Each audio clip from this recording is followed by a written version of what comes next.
Hi and welcome to the Stefan Livera podcast, a show about Bitcoin. Today for episode 265, my guest is Diverter. Now, Diverter has been doing some guides on various things like how to do mining at home and also how to host things yourself at home. And so in this episode, we talk about this concept of becoming Uncle Jim, the guy who provides some of that infrastructure for your family and friends. And this goes beyond just Bitcoin. Obviously, Bitcoin is part of that. You can run the full node that your family and friends call into.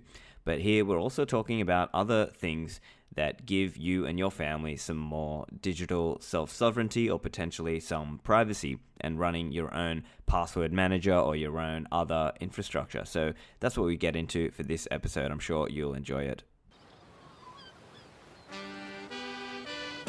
Greetings, Stefan Livera fans. This is Dread here, and I have some big news to share.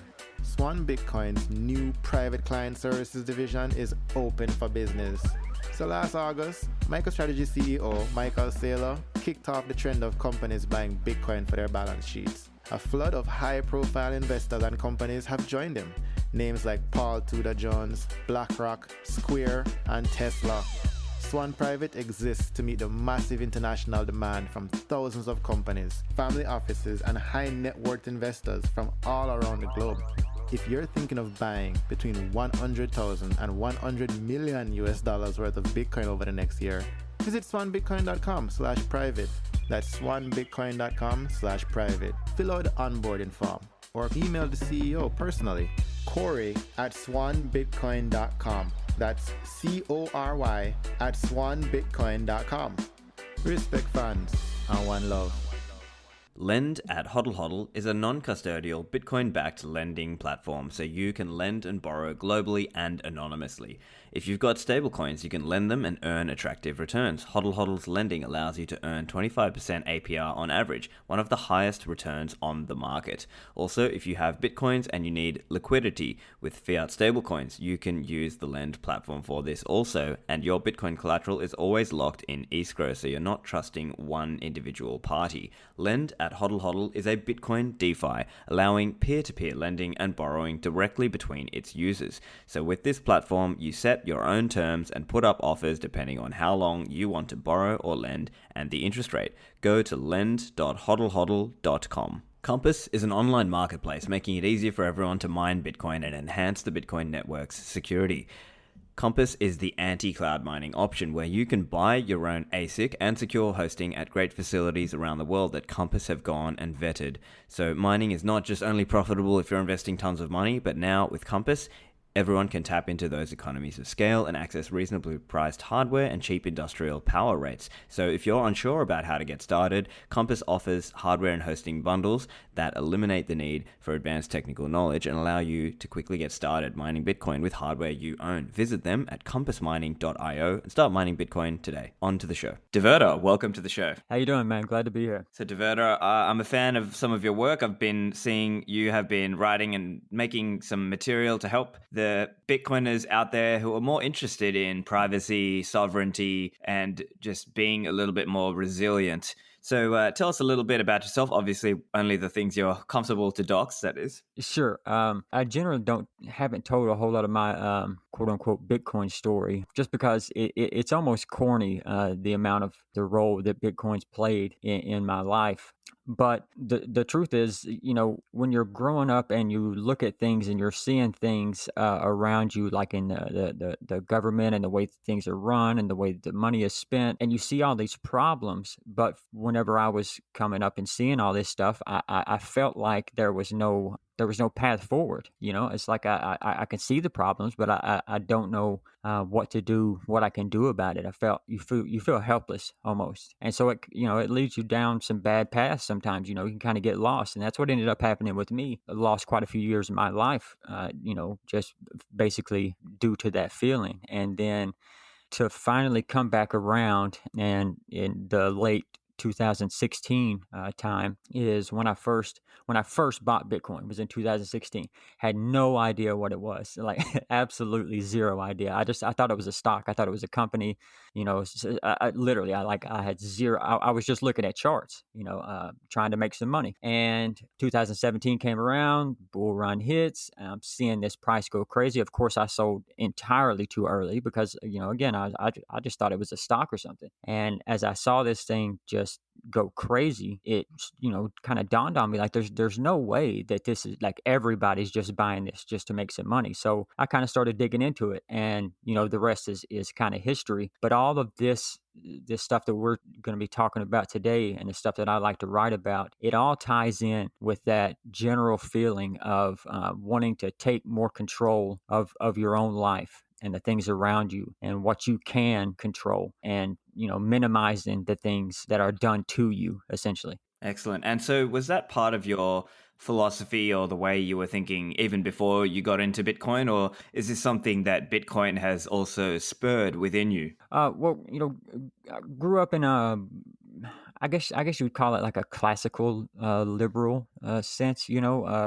I guess you could describe my kind of political philosophy as I belong to the I just want to grill party. I kind of just want to be left alone, to do my thing, and that's kind of how grew up. And I went and did military service in the United States, and that's what was really when I came out from there. From my experience, a lot of people, you either come out extremely patriotic or quite disillusioned. Mine was the latter. I was quite disillusioned with things that a lot of the things that I thought were true, I discovered weren't true.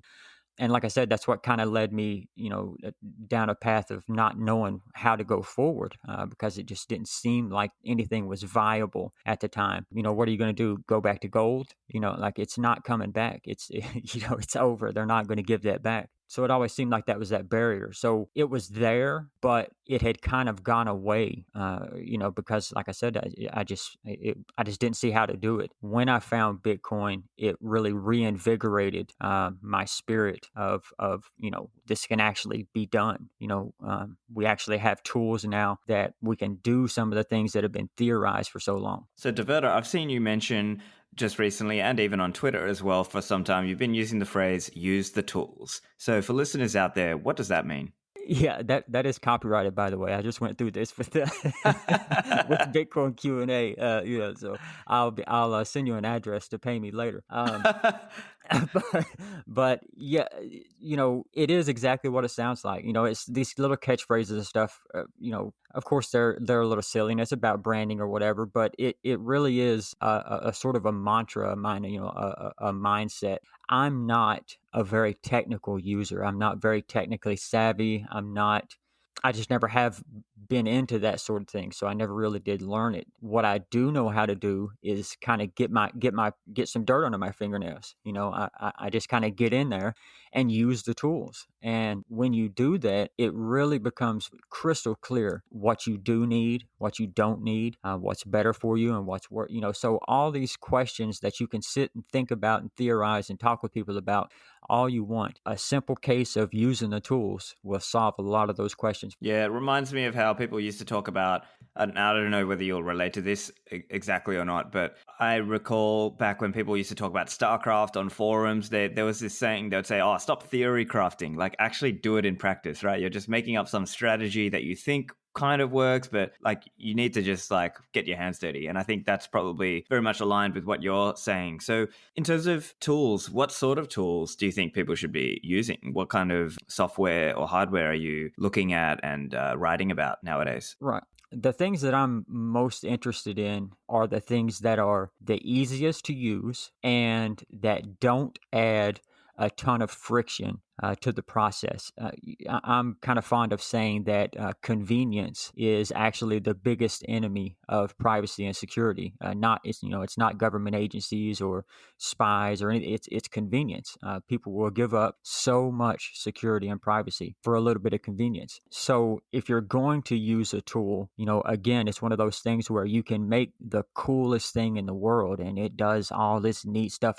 But if you have to use command line to do it, you're eliminating alienating a huge part of your audience and people that will actually get in there and use the tool. So I really like stuff that it is powerful enough that a power user can go in there and do what they want with it, but it also can be run in a way that it's easy enough that anybody can do it. Yeah, and as you are pointing out in the series as well, the article series Becoming Uncle Jim, it's also about how do you bring people along with you on that journey, because your family and friends, we love them, we care about them, but they don't necessarily care about the same things we care about. So how do you approach that idea of trying to bring them down that pathway? Sure. And again, it really comes back down to the convenience aspect of it. It's really hard to get people to use something different than what they're already using, even if the tool you're proposing to them, I mean, it can be 10x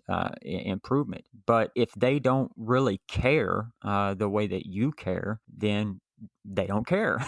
So they're not. We can sit on here all day, and we'll be on Twitter or Telegram or wherever, and we'll debate back and forth. The cryptographic security between Threema and Signal and which one's better and what should we do. Meanwhile, our friends and family are debating on whether or not they post this next thing to Facebook or Instagram. They don't care. They don't care. So it has to be something that doesn't it doesn't add any friction. It needs to actually make us a difference in the way they use things. That's why just one of the things that I threw out was Bitwarden, as a password manager, just something like that can actually add to the convenience. So any tool like that you can find that rides that balance between being convenient enough to use, but also adds to your security and privacy. That's where I want to head. Yeah, so Bitwarden is a great example. I think there are some friends who I know who they just have, very few passwords that they reuse across many different services and they have to memorize them. And obviously, a password manager can help with that. So just for people who don't know or if they're not familiar with using Bitwarden or password managers, what are they? How do they work? Sure. Bitwarden, I really like Bitwarden. It's open source software. Essentially, what it does is it takes a lot of the problem of passwords that we have around us. I mean, there are so many passwords that the average person needs to remember. I mean, every service that you use, basically needs a password. And so what ends up happening, the vast majority of the time, is that people just use extremely weak passwords, or the best case scenario usually is they may have one kind of hard password, but that's their one password. And so they're going to use this across every single site that they use, or at least three or four or five of them. So what Bitwarden and password managers in general do is they kind of take that away from you, and they will be able to generate you a password that you can determine how long, what kind of characters you want in it, whether it's a password or a passphrase, all this different stuff to where you can create really, really good, strong, secure passwords, but you don't have to remember them. They're being held in your password manager.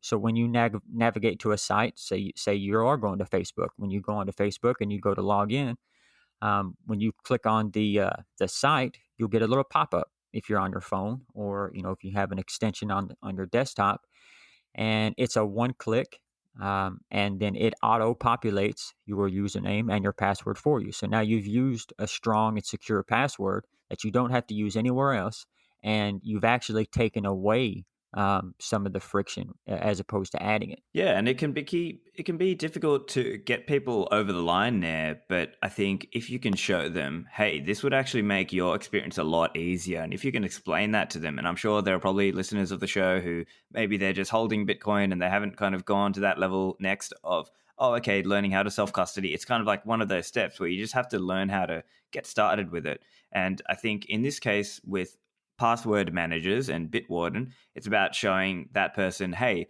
currently you're having to remember that password and enter it multiple times. And have you ever noticed how there's those times when you want to sign it, you've logged into something on your desktop, but now you need it because you're out and about on your mobile. Right. Well, now if you have Bitwarden, it can actually remember that for you, and it can generate far more secure passwords than what you will be able to memorize. Exactly. And that was the reason why I kind of led off this series with a very, very, general article about Bitwarden, because I really do feel like password managers are a very good entryway. They're a good first step for people because, as you just said, it actually makes your experience more convenient. You don't have to remember anything. You don't have to do any of that. And once you're able to pull it up, on your device or whatever, and just show them, hey, look, and go to whatever site you want to go to. You see the little pop up that pops up. It's one click and boom, and it's all filled. And you've got a 25, 30 character strong secure password that would take millions of years to crack, with the current computing software. So, it's one of those things where if you can get this first step right here done, I found it really kind of opens up the door for them to accept this next recommendation. Yeah, so it's kind of like the gateway drug in your mind. Precisely. It really is. Yeah. And the other interesting thing is there's levels to all of these things, right? So, for example, Bitwarden has the default setup, and you can also do the next level up, which has premium, and then maybe you can add a YubiKey, which is adding another level of security. And then from a self-sovereignty point of view, you can also take that and now self-host your Bitwarden. So I know this is something you're big on. My buddy Katan, he's big on that also. So can you tell us a little bit about the different levels and how you can progress through them to become either more private or more secure or more self-sovereign? Sure. And Kitan, I'm a huge fan of the stuff that he and you guys are both doing over there. It's important work, and he gives me a lot of goals to kind of shoot for as far as the self-hosting goes. He's taken it to whole other levels. What I've kind of am shooting for here is I'm kind of trying to be, again, I'm trying to be the gateway drug to Catan. Okay, I'm just going to give people a little taste, and then maybe I can get you on down the road. But yeah, just as you said, you can progress through Bitwarden whether you want to use it for free, which is completely adequate. It will do the job just fine. If you use the app that, if it's using Bitwarden's default servers, they use encryption, so they try to keep your stuff as secure as possible on their servers. So that's a good thing. But then, you can add in additional hardware like the YubiKeys. You can just continue to level up and make cracking your passwords incrementally harder and incrementally harder. The good thing that I really do like about Bitwarden is, as you noted, the ability to be fully self-hosted. So you no longer have to trust that their encryption is working properly on their servers. Now, Bitwarden is, like I said, it's an open source app, so it's good. The source code's out there; everybody can see it. You can see what it does and what it doesn't do. But still, being able to host that service on a server that you have control of, that really makes it a lot easier, especially if you're trying to remain more private, as far as not having to worry quite so much about IP addresses, where you're connecting from. All those things like that fall into there. So it's a really excellent service. I highly recommend it. Excellent. And so now at this point, as we're starting to get more technical, you might get some of the pushback from family and friends. So they might say, look, Diverter, I don't have anything to hide. What would you say to them? Yeah, that's the classic one, right? That's the one that we always get. Nothing to hide. First of all, the entire framing sets you up immediately to be on the defensive if you're the privacy advocate in here, because now suddenly you have to defend allowing people to hide. But privacy is not about hiding. Privacy is about having the ability to selectively reveal yourself. You get to decide what information is revealed and when that information is revealed. Now, somebody might argue that, technically when you click on I accept on these, huge, long terms and conditions and terms of service that these companies put out, that there's probably some fine print in there that says, yeah, you agree that, you're giving over all of your data. Nobody reads that. They just want to use the service. So of course everybody clicks through I agree. What are you going to just say no and now I can't use it? So it's not about the hiding part of it. It's about keeping what belongs to you belonging to you. There's a reason that when we go to the bathroom we shut the door behind us. Some things are not for public consumption. And your data is certainly one of those things in today's day and age. Data has become the hottest commodity on the market. So I really try to approach it, that argument, and kind of twist it and turn it away from this defense of hiding, because it doesn't need to be that. Yeah. And then there's also the aspect that laws can change. Things that were once legal and totally fine might now not be acceptable. And in this world, obviously in the Bitcoin case, the things that are on the blockchain are, they're going to be around for forever or for hundreds of years or whatever. And some of these things, you never know how much data they're sucking up and when that could come back to bite you years or decades down the line. It's so scary when you really sit down and think about it. If you really start breaking down the amount of data that is probably out there about you and where that particular data resides, and then you think about the fact that these legislators and lawmakers can quite literally, with a stroke of a pen, turn you into criminals overnight. And it's happened before. If you're in any sort of community where freedom or the individual's rights are emphasized in today's day and age, I think it would be very hard for anybody to argue that those individual rights and freedoms are under attack virtually from all angles. It's a full-on assault right now. Samurai Wallet fond of using the term that privacy is a human fight, not a human right. And I'm a firm believer in that. Right now, the fight is on.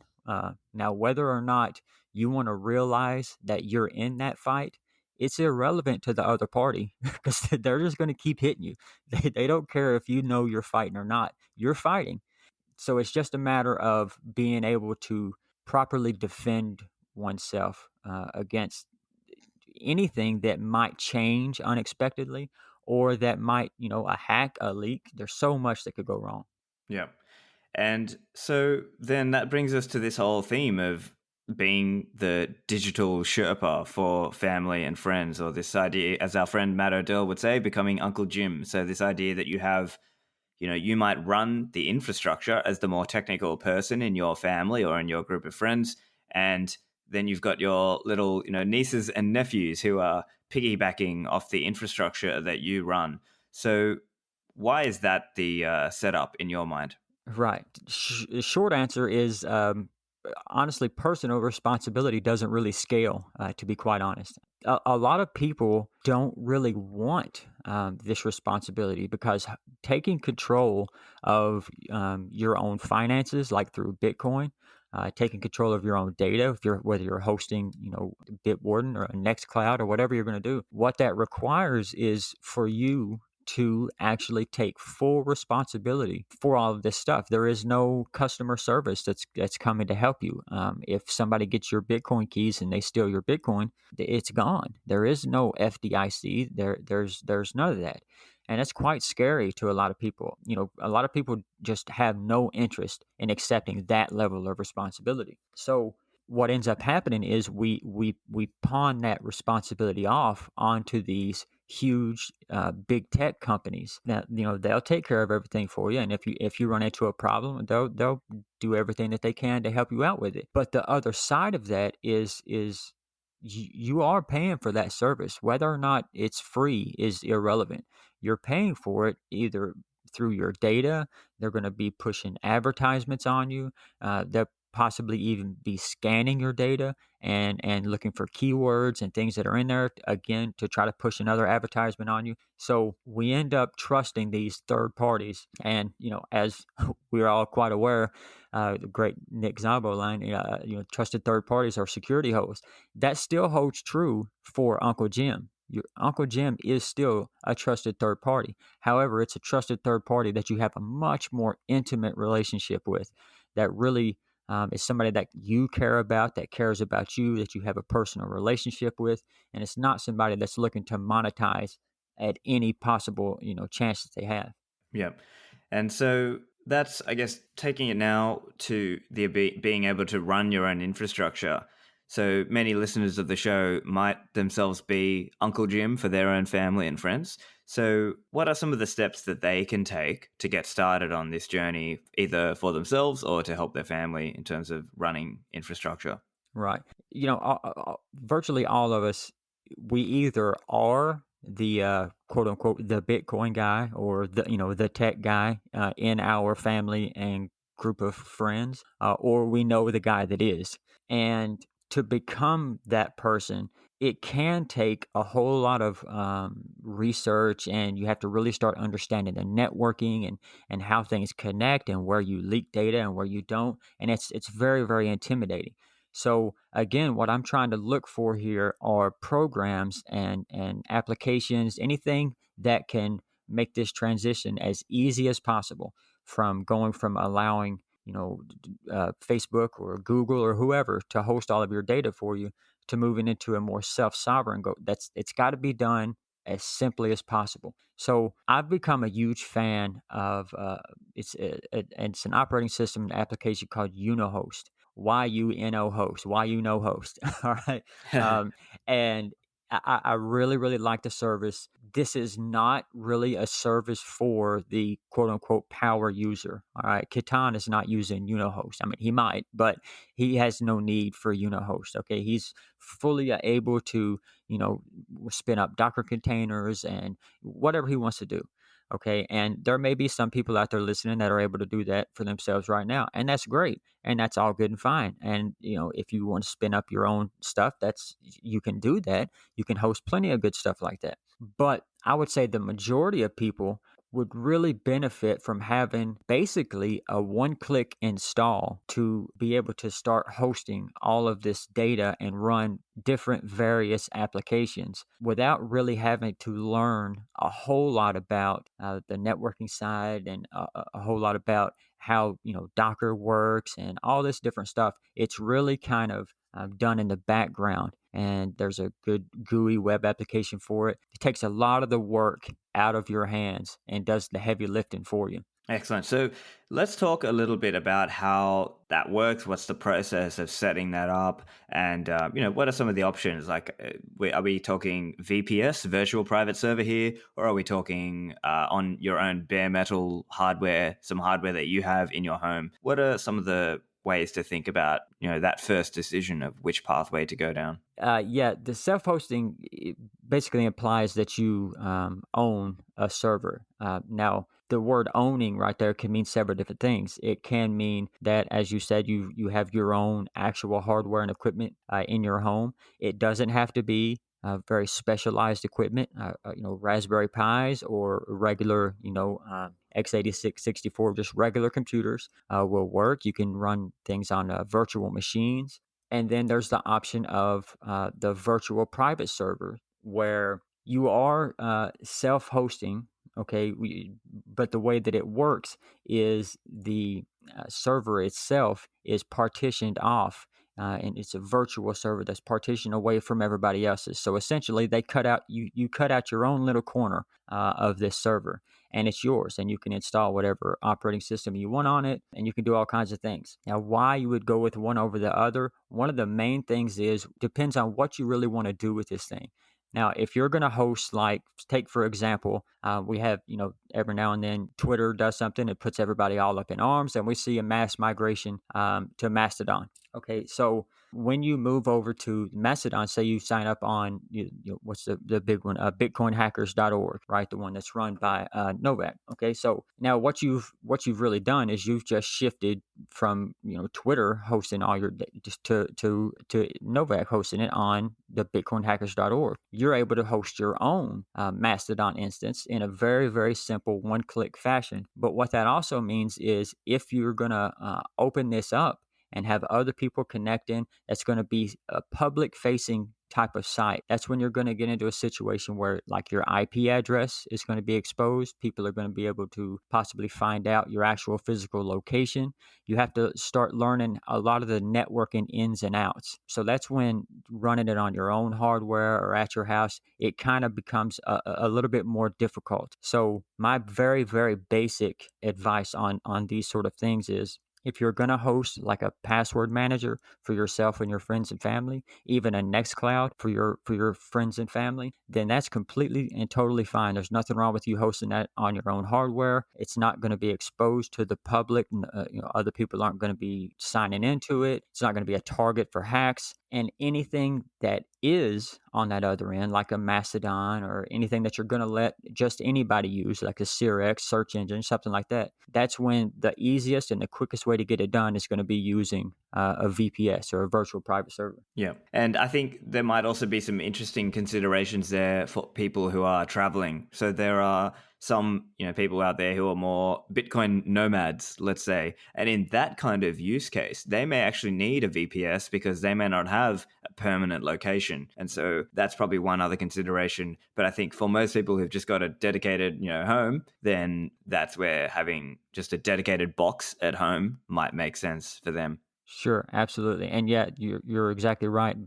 Any situation where you're going to be moving around a lot, all that stuff, using a VPS gives you a really good chance at having a good uptime. So it's one of those things where you can go where you want, do what you want to do, and it's essentially just going to sit there and run, and it's not going to eat up a lot of your computer space and your storage and all that stuff. But a Raspberry Pi sitting at your house, it would do the job just fine of hosting your password manager, your Nextcloud. All that stuff can be done way cheaper than what I think most people believe. Yeah. So out of, just to give some context for listeners, roughly how much would that cost be to set up the Raspberry Pi at home? I mean, if you're going to really the cost is in, just the hardware and the storage, but so you're probably looking, if you're going to go with an SSD and SD card and stuff, even if you go kind of high end, you're still, looking at a very, $150, $200 maybe. I mean, you could stretch it up probably into the 3s and 4s, but you could probably also get it down to as cheap as like maybe 75 or even 100, because you don't really need that much storage. As far as like your SSD storage, that's where a lot of your price is going to come in. So, getting an SSD storage, like for example, on the Yunohost. So some of the things on the Raspberry Pi, what you need to have on it, like what you must have, is 16 gigabytes on micro SD card. Okay, and so you don't need to go out and splurge for a 1 terabyte SSD necessarily. Now, if you're going to host a ton of data on a Nextcloud or something, then okay, maybe. But for the majority of people, you can probably get by for, I would call it maybe $100, $150 at the most. Back to the show after a message for the sponsors. Unchained Capital are building Bitcoin native financial services on a foundation of multi-signature. So if you are sitting on a single signature hardware wallet or you've left your coins on the exchange, think about signing up with Unchained. You can create a vault and it has no setup or storage fees if you build it on your own. On the other hand, if you want some help with that, they offer a concierge service, both for personal context and in a business context, where they will ship you some hardware wallets, answer your questions, deposit $1,000 of Bitcoin in your vault, and you get $50 off by using the code Livera.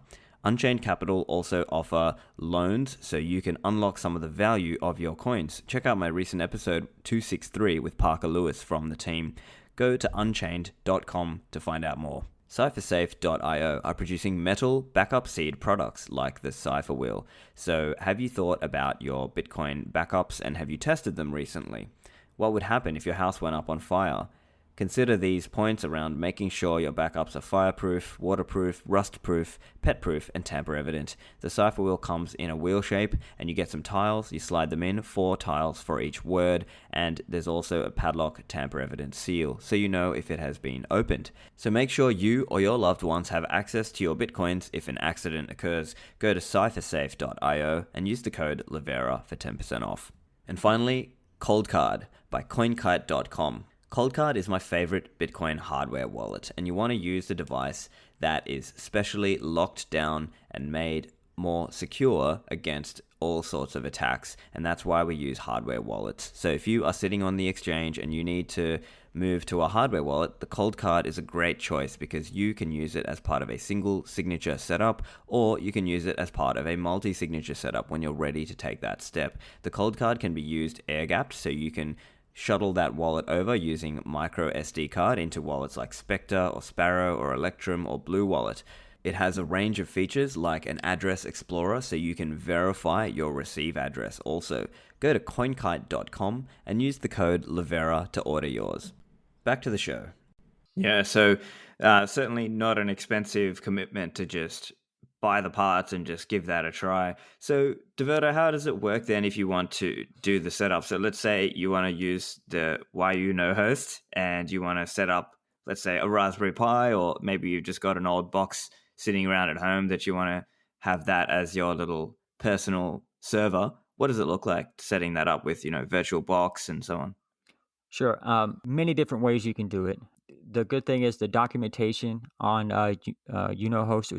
It's yunohost.org, yunohost.org, and the instructions and the installation guides and stuff. They're extremely simple because it's an extremely simple program to run. So if you get a Raspberry Pi that you're going to be able to run, essentially all you're going to do is you're going to download the actual Yunohost image. It is basically an operating system. Okay, Yunohost is its own operating system. So once you install it, you're going to be running Yunohost as opposed to, say, I'm running Ubuntu or I'm running Debian. You're running Yunohost. So you download this image and you flash it on the micro SD card. Once you do that and you power up the board, essentially all you're really going to need to do, if you have a screen that's connected to it, you can do all this with a web application through localhost. You can just visit unohost.local on your hardware, and it will pull up a nice GUI that you can work through. Or you can just SSH in if you don't have a monitor or anything, and there's just a very few extremely simple commands. It walks you through. What you need is a domain name. It helps if you have your own domain name that you've purchased, just because that gives you more control over the DNS record configuration, so you can do more with how that's configured. But it's not absolutely necessary because Yunohost does provide default domain names that you can use to just spin it up without really having to have anything. But it's really, really easy to follow. A couple little commands. You install the program, you create yourself as a user, and then you go through and pull up the application catalog. And there's an extensive list of apps that you basically one-click install from that point. Cool. So basically the setup then is, it's in some ways it's similar to like setting up the MyNode or an Umbrel. Like you're flashing this to a SD card and you're Very similar. booting it up, and it then spins up its own little personal server or your personal server, and you can then SSH into that. So if you're on Linux, you just fire up a terminal and you're SSH using that IP, or if you're on Windows, you're using something like PuTTY. And then you mentioned the aspect around the domain names as well. So that's where you might have a custom domain name that you've purchased that you want to use that. And then that way your friends can, in their Bitwarden, for example, they can point that to your instance. Exactly. And like I said, it helps because you can configure your DNS records, which basically just allows you to kind of prove that you own the site. It kind of configure how email works, whether you're going to be sending out emails and stuff from this site. So if you purchase your own domain name, like from a place like Namecheap, for example, you can use Bitcoin to do that. Okay, if you're looking to stay more pseudonymous, they do ask you for information to fill out for the registration for the domain name. But honestly, it's kind of up to you how accurate you'd like that information to be. Now, Yeah. you can run into problems if something were to happen and you were to need, for some reason, to prove ownership of that domain. Of course, you can't really do that, so you're just kind of going to lose your money there. Again, that's a niche case. The vast majority of the time, you can basically put in what you want to put in, buy your domain, use Bitcoin. You can kind of keep yourself more private, spin up this Yunohost, configure your DNS records, It's all extremely simple. It's very linear, easy to follow, and before you know it, you'll be hosting your own stuff. Very cool. And so we've mentioned Nextcloud, but just for listeners who are not familiar, what is Nextcloud? Nextcloud is a storage in the same vein as like a Google Drive or a OneDrive. So it's that place where, say, you go on vacation or wherever you go, and you take a bunch of pictures, or some family members you haven't seen in a long time.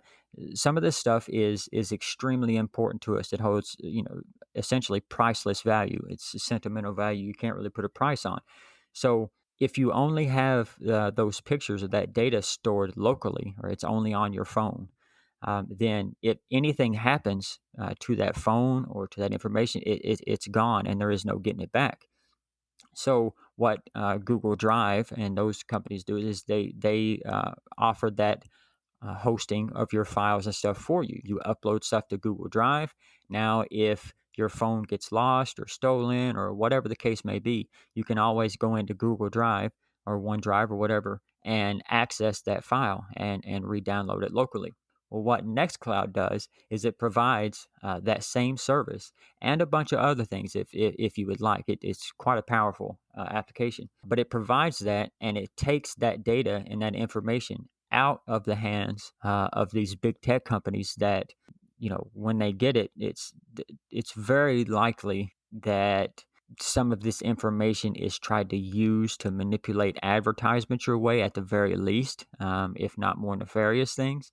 So you take that power out of their hands and you put it into your own hands. That way, anything that you want to keep in case you're going to lose it or that has extreme amounts of value to it, you can configure your device to automatically upload to Nextcloud whenever you snap a picture, for example, and you don't have to worry about it anymore. Yeah, that's pretty cool. And just with the Nextcloud, is there a way to do it through Tor, or is this all not through Tor? Basically, I would imagine mostly all this. I haven't actually tried myself to do Nextcloud through Tor, but I'm quite sure that there wouldn't be that much problem with it. The reason that I haven't really focused on Tor, even though obviously if you're in any sort of the privacy game, Tor is kind of a big deal. It's pretty ubiquitous. The reason that I've kind of stayed away from Tor, which does help quite a bit with hosting stuff because you don't have to worry so much about your IP address and different things like that. The encryption is automatic. All that stuff is really good, but it's still quite scary for people. Okay, and it's still quite scary for your friends and family to access an onion site. And so I've stayed away from it, but I would imagine the answer is probably yes. You should be able to spin one up. Got it. And also, it's not just the photos, but also applications. So, as an example, you might want to collaborate on them with a document, and that's where Nextcloud can also come in too, right?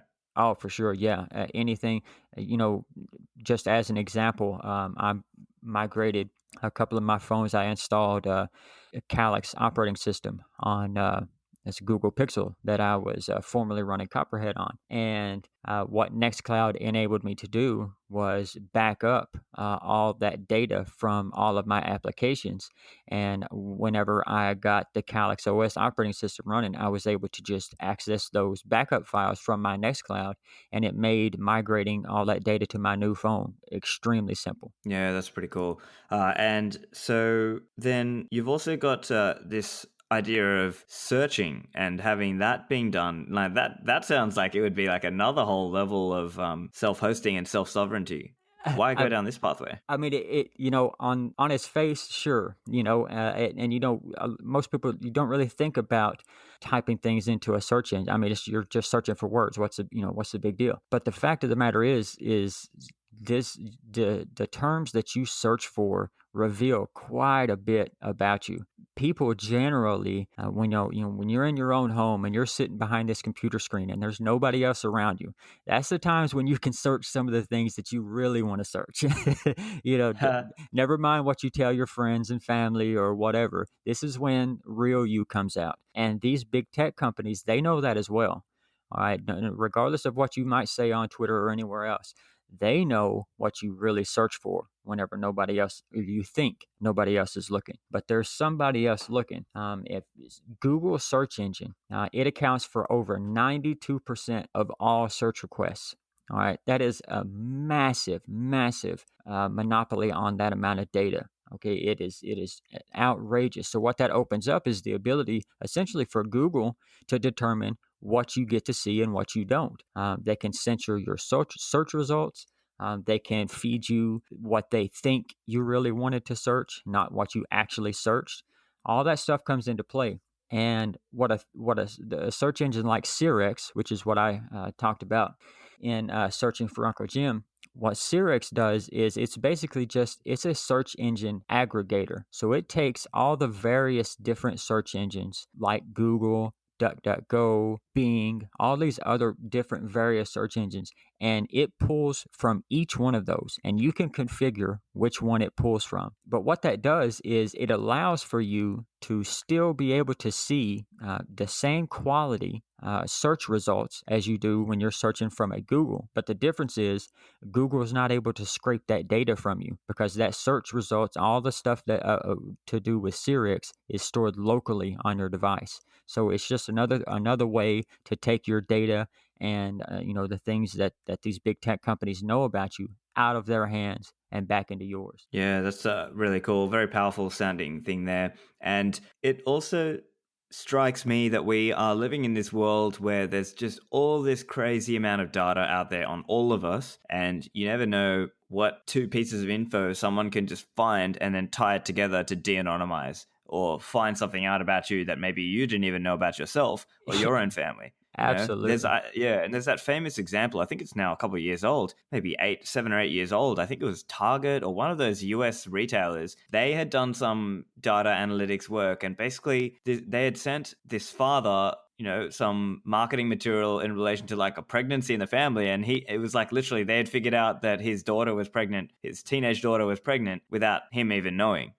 This is kind of the scary stuff that's possible. It's unbelievable. And a lot of the argument back, people want to talk about quote unquote anonymized data. Okay, the problem with anonymized data is it inevitably leaves just enough breadcrumbs to de-anonymize all that data. What I wrote about in one of the pieces was one of the famous examples where AOL, it was just back in like 2006, they had, when they were doing a whole lot of searches and were responsible for a lot of results, there were over 20 million supposedly anonymized search requests. They revealed this data to the world essentially as like an educational thing, for research purposes and stuff like that. Well, what ended up happening is the New York Times got this data and they started really scrutinizing it.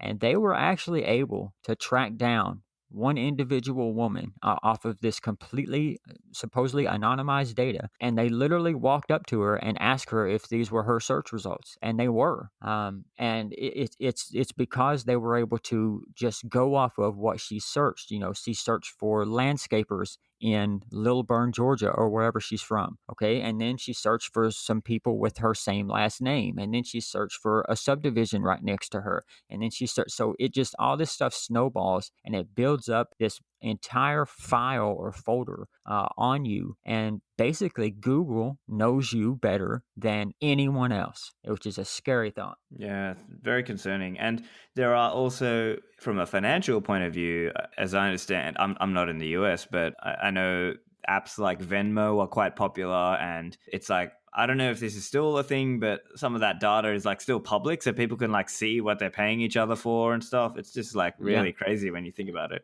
It really is. Absolutely. And, that's one of the other things that often you'll run into in, I guess, privacy arguments. You hit the I have nothing to hide wall. And then the other one that you run into quite often is, well, there's already so much out there about me. I mean, there's really no point in trying now, which I can't urge strongly enough against that type of, it's just a defeatist mentality. Again, it really is a fight. This thing is all of this privacy and your security around yourself and your loved ones. It's a fight for the most important things in your life. And to give companies, especially in this day and age where these large big tech companies are really starting to accelerate on the censorship, on the narrative pushing, on the twisting of words and stories, and all this stuff is culminating right now. And it's very, very important that as many people as possible are able to defend themselves. I mean, there's just no better way, really, in today's digital world to defend yourself than to pick up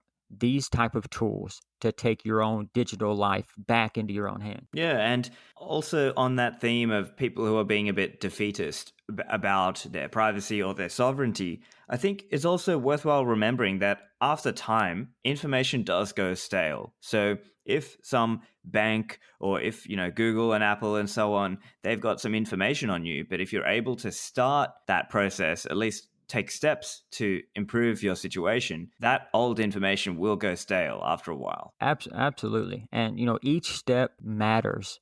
Each step really does matter. And even if it's a small one, take baby steps. That's totally fine. That's basically what Yunohost is. I mean, it enables you to be able to take baby steps towards self-hosting, which is what I really, really like about it. And it does that without you having to spend a whole lot of money. And it does that without you having to spend a whole lot of time and effort to really learn all the intricacies of this stuff. Yeah. And in terms of other services or other software, what other things are you looking at that people should know about and just be thinking about using for their own journey of privacy and self-sovereignty? There's a ton of good stuff that you can host. It really is kind of an individual thing. More of what are you into? What do you actually do?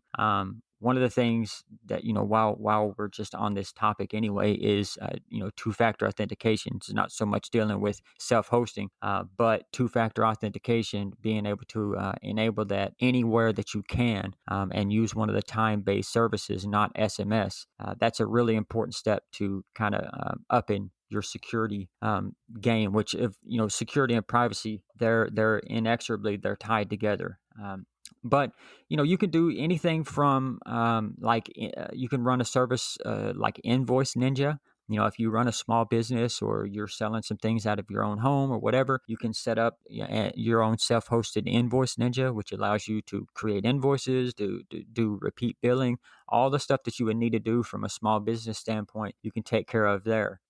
You can set up docu-wikis, or the things where you can take really, really detailed notes if that's what you need to do, or you can even host something as simple as a paste bin. A paste bin can come in really handy when you need to jot down some notes, but you don't have anywhere necessarily to write it down. Or, what are we going to go to, like Google Notes? Again, this is just one of those services where you can just take one more service out of the hands of a company like Google. So I would really encourage everybody to visit Yunohost, Yunohost.org, and look at the applications that are readily available there. Like I said, they're literally one-click installs once you get it up and running, and they run the gamut from Internet of Things and taking care of home automations, dimming lights, and things of that nature, to writing a blog, whatever you want to do. Yeah, that's pretty cool. So if running our own Bitcoin node, and whether that is, I mean, there's so many now. You got Umbrel, you got MyNode, Ronin Dojo, Raspberry Blitz, others. I think Embassy, the Start9 Embassy, that's like in the Bitcoin sense. And then now in the not necessarily Bitcoin sense, there are other examples of things that you can do and you can run. So Yunohost, I think the Embassy one is probably another example there, where the Embassy, the Start9 Embassy device also enables people to run their own services and their own things. And I think they've got Nextcloud on there as well. So I think those are a few directions people can look at. Have you got any other tips for people who are out there trying to learn about this stuff? The main tip that I have for anybody that's dipping their toes into this area is the KISS theory will go a long way. Keep it simple, stupid. Don't attempt to overcomplicate things. What I've seen or noticed is a lot of times, even the more, or sometimes even especially the more advanced technical users, what can end up happening very easily if you're not careful is you get so caught up in the quote unquote coolness of a thing. And, whether or not, I wonder if I can do this. I wonder if I can put it on tour and then put it behind this other thing. I wonder if and so you end up going down all these basically unnecessary rabbit holes. And it can really lead to you forgetting to do the thing that you set out to do. Now I'm not even hosting my own thing. I'm just seeing if I could spin up websites on tour. And so simplicity is key. You mentioned the Start 9 guys. I personally haven't had any experience with the embassy. Just looking at the device and seeing all the stuff that they offer, hearing some of the feedback from some of the people that have used it, it looks very, very interesting. Similar to the Yunohost type thing, where it's essentially just plug and play. You download, you plug it in, and you take off. So there's a lot of different programs that are coming out right now, and there's more of a push towards getting people off of these big tech platforms, as we see more and more every day. Another story comes out about the way that they're tending to put their thumb on the scales socially. More and more. So I would advise everybody, first of all, do it. Get out there, use the tools. Don't have analysis paralysis. Don't get so caught up in worrying, oh, I don't know enough. I'll never get it. I don't know. Just dig your hands in, get a little dirt under your fingernails. It might be much easier than you think. And once you find that it is a lot easier, keep it that way. Fantastic. So, Diverter, before we let you go, where can people find you online? I'm hanging around on Twitter every now and then. I'm at Diverter_no KYC. You can find me on Telegram. I'm generally hanging around in the samurai rooms, the samurai chat rooms, and some of the other places. You can actually catch me in a couple of weeks. The Guns and Bitcoin Conference, Bear Arms and Bitcoin 2021, is in Austin, Texas on April 10th and 11th. It's going to be a blast. We've got a lot of cool. Samurai Wallet is one of the sponsors for that place. We've got a lot of cool Bitcoiners and a lot of members from the 3D gun community are going to be meeting up in Austin, Texas, and seeing what kind of trouble we can get into. So you can catch me there if you want, buy a ticket. And yeah, just know that if you want any help with anything, if you need any help with this one more little nudge to get it, well, maybe I can do it. You can, and my DMs are open. All I will say is, don't DM me asking me about the double HTTPS ratchet encryption. I don't know. I'm just gonna tell you, install Yunohost and give it a try. Excellent. Thank you, Diverter, for joining me. Thank you, man. It's been a pleasure. I hope you found that discussion educational, and perhaps you are now feeling a bit more inspired to go and take those steps to build out your own self-sovereignty approach and to help either yourself or your family and friends. So get the show notes at stefanlivera.com/265. Make sure you share the show with your family and friends so they can also learn about Bitcoin and these associated concepts. And I will see you guys in the Citadels.